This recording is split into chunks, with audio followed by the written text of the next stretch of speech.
اه لا التانية انا بلم خردة يا باشا وعلى باب الله. ما شاء الله عليه. بعمل في الزبالة قامت واقعة مني من غير ما اخد بالي. قعدت ادور عليها مش لاقيها. وهي دي العلاج بتاعها اساسا الشمبر ده الازاز بس ب 500 جنيه يعني لانه ضخم. الشمبر ده ب 500 جنيه؟ الازاز ب 500 جنيه. والشمبر انت منين يا حاج؟ مطريه يا باشا. مطريه؟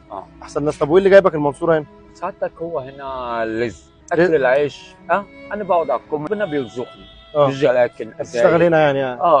بفضل لما اجمع شويه حاجات اروح ابيعهم واروح في قطر 9 الا ربع بالليل. يعني انت كل يوم بتروح المطريه وترجع، بتيجي تشتغل هنا وترجع؟ ما شاء الله عليك. الحمد لله. ربنا يرزقك يا رب. طب وانت ساعدتني تفطرني كده يعني، انا والله مش عارف اروح ازاي بقى. انت بتركب قطر انا مش عارف اروح ازاي والله. طب انا كمان ما هو مش لسه بقول لك الرزق بتاع الله. انا وغلاوه ابني وعيالي